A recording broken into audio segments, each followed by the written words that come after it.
está o Sol, se aqui está o Sol emitindo radiação para tudo que é lado, e aqui está o planeta Terra, onde é que é verão, onde é que é inverno? Verão aí tá no sul. Beleza? Tranquilo?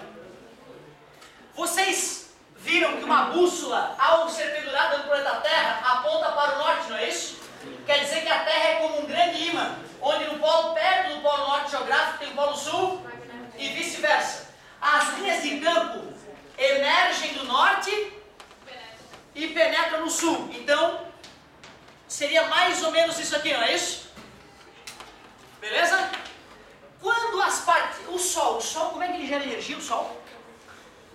Fusão nuclear, é como uma bomba atômica.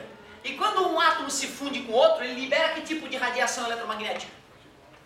Partícula alfa também, né? Mas no caso do Sol, tudo. As estrelas, elas cospem desde ondas de rádio a raios gama, raios X e tudo mais. Tanto que os pulsares, que são estrelas impares que giram uma sobre as outras, o cara com um telescópio de rádio aqui escutando, ó, um sinal alienígena. Onda de rádio alienígena. Aí eles foram ver que não era, que era um pulsar, que é uma estrela, era uma entidade, né, inanimada, mas que emite ondas de rádio. Tu vê que loucura? Tem uma câmera filmando o Sol o tempo todo. Algumas hoje em dia, o tempo inteiro. Né? É fundamental a gente entender melhor as estrelas para a gente poder sobreviver à natureza. Galera, será que tem partículas carregadas que acabam sendo arremessadas aqui contra a Terra? Algumas positivas e outras negativas? Certamente, né? E o que acontece com uma partícula carregada imersa em campo magnético? Tem três opções. Passa reto quando a velocidade é paralela ao campo, passa reto. Fica girando em MCU quando a velocidade é perpendicular. E fica girando em movimento ele quando a velocidade é... Certamente algumas partículas que chegam por aqui assim, ó, elas ficam rodopiando aqui, ó, presas. Certo? Mas a maioria delas deve ter um certo ângulo entre a velocidade e o campo magnético, né? Por isso que aqui em volta da Terra, na magnetosfera, tem um monte de partículas oscilando assim, ó. As positivas num sentido, as negativas em outro.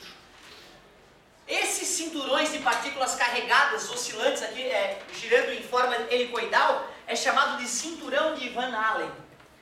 Esse cinturão de partículas carregadas na Terra foi previsto pela primeira vez pelo Van Allen e depois, mais recentemente, a galera mediu e viu realmente, cara. Outra, quem é que é mais pesado, próton ou elétron?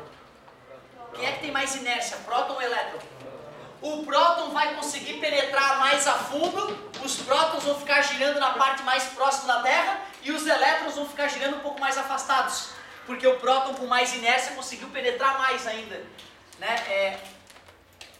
Só que não existe só o Sol, né, galera? Concorda? Existem estrelas para tudo que é lugar. Uma estrela que explodiu de repente há bilhões de anos atrás, está chegando partículas carregadas dela. Podem chegar partículas por aqui então? Pode, né? E essas partículas que chegam por aqui estão praticamente com o campo magnético. É por isso que elas penetram mais, as partículas que chegam pelo polo. E é por isso que a aurora boreal só acontece nos polos. Porém, se o Sol se empolga e começa a jogar partículas carregadas com muita energia, os prótons, principalmente, que têm mais inércia, podem chegar na parte baixa da atmosfera. Houve um evento, acho que comentei com vocês, né, de aurora boreal quase na altura do Equador, quase nos trópicos, passando pelos trópicos a aurora boreal. O Sol estava intenso naquela ocasião, tempestade solar, que a gente chama, os ventos solares, que são essas partículas carregadas vindas do Sol, estavam com muita energia, e chegou a dar aurora boreal próximo nos trópicos, né? Isso foi marcante porque a rede elétrica de telefonia que passava numa certa região na época torrou, em função dos campos eletromagnéticos oscilantes, certo? Das radiações. E é por isso que hoje a gente está tão preocupado com o Sol, porque a gente sabe que o Sol, né, é um relógio suíço super bem engendrado e estável. Se ele aumentasse 1% a energia emitida, a Terra frita. Se ele resolver baixar 1% a sua intensidade, a Terra congela. Por isso que conhecer o Sol e o seu comportamento e a sua estabilidade é fundamental para a gente prever futuras encrencas para a raça humana. A aurora boreal, Isso. a gente está vendo as partículas ou o campo?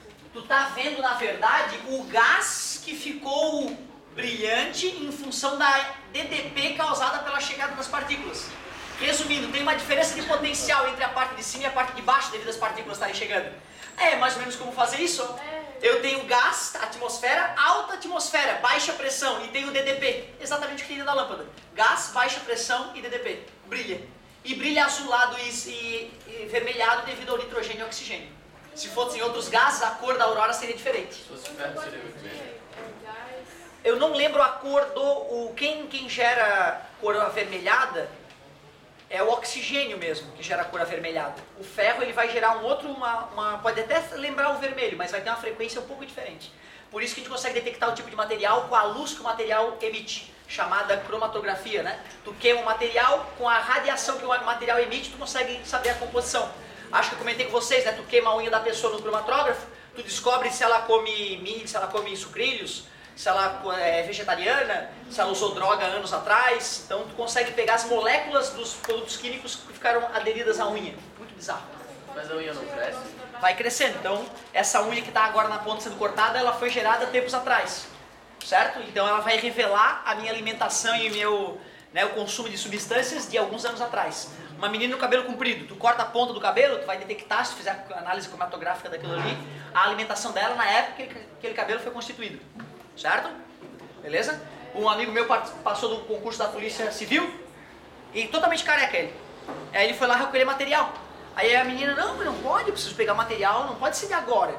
Tem que ser um material de alguns anos, eu preciso de alguns anos de análise. Ou seja, o cara é drogadão, malucão, passou na Polícia Civil pra fazer, entendeu? Aí para de usar droga, raspa os cabelos, não dá pra detectar que o cara foi usuário. Mas aí, não, peraí, sobrancelha, pegou um pedacinho da sobrancelha, sacou? Pra poder fazer a análise química do cara, não tem jeito, não escapa. Sim. Um gás a baixa pressão, quando se aplica uma DDP sobre ele, ele tende a brilhar. Certo? Porque os átomos dele vão perder elétrons se excitando e quando o elétron volta para o orbital de origem, emite um fóton, lembra? Então gases a baixa pressão, quando submetidos a DDP, tensão, emitem luz. Isso é o chamado efeito luminoso da corrente elétrica. Um dos conhecidos efeitos da corrente elétrica. Para migrar, queria migrar mais fácil, né, cara? Essa questão aí nos perturbou. Mas para migrar com categoria do volume 6 para o volume 7, só para dizer que a gente deu uma palhinha de cada parte, eu quero te mostrar uma aplicação bem interessante das fórmulas já conhecidas. Então, venha!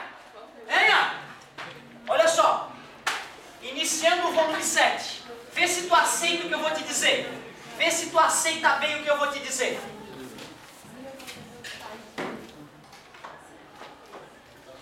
Olha só, eu tenho um fio condutor imerso em um campo magnético.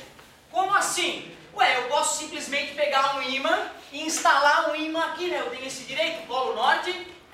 Como é que são as linhas de campo magnético? Emergem no norte, penetram no sul. Obrigado.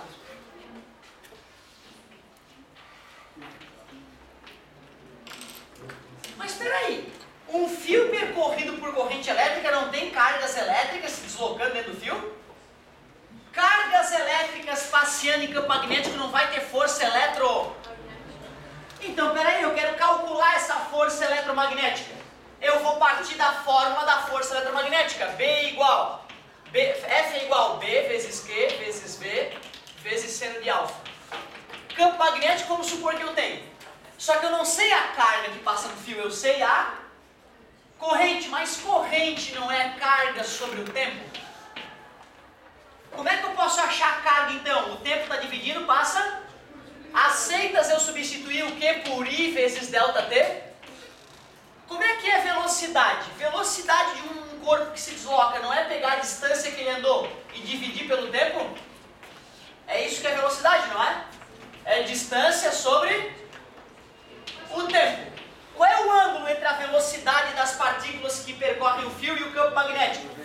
Seno de 90 é 1. Por isso que a fórmula vai ficar assim, ó. B vezes I. Só que distância de um fio a gente prefere chamar de comprimento, não é isso? Por isso que fica a famosa fórmula do BIL. BIL. O que é B? I? L? Cuidado, é o comprimento do fio, mas o comprimento do fio que está imerso em campo magnético. O fio tem 10 km, mas só 2 metros estão imersos. É o 2. Tudo bem para vocês?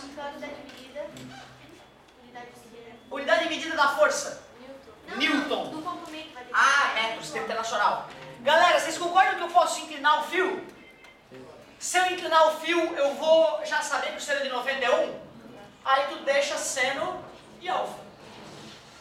Observe que essa fórmula, ela foi derivada da fórmula da força eletromagnética. Eu só substituí a carga por I vezes delta T, intensidade de carga, que a gente já viu há bastante tempo, e que velocidade e distância sobre tempo. Cortei os tempos e nasceu a fórmula do BIL. Fio mergulhado em campo magnético. Aplica o BIL e acabou. Para hoje está de bom tamanho. O que eu queria que tu arriscasse ali do volume 7 dessa parte? Deixa eu ver o que mais que ele falou nesse comecinho. Ó, já dá para fazer página 91, 92, 93 e vai embora. Só tá, agora a gente vai começar a falar de, quanto tempo eu tenho? 3 minutos? 2 minutos. Ó, na próxima aula eu vou falar da página 96, certo? Da física E. Ou seja, tu tem até a página 96 para arriscar exercício, que é só BIL mesmo que vai aparecer nessa parte. Muito obrigado pela paciência e pela atenção. Não usem drogas, usem preservativos, aproveitem o maldito Beto Carreiro. Usem drogas. Não usem drogas, aproveitem o maldito Beto Carreiro. Pelo amor de Deus. Ô, aliás, hein, o Beto Carreiro das filas, né? Beto Carreiro das filas, vamos torcer pra chover, né? Te juro, cara, chover, Beto Carreiro com chuva é a melhor coisa que existe. Não tem fila. Não tem fila.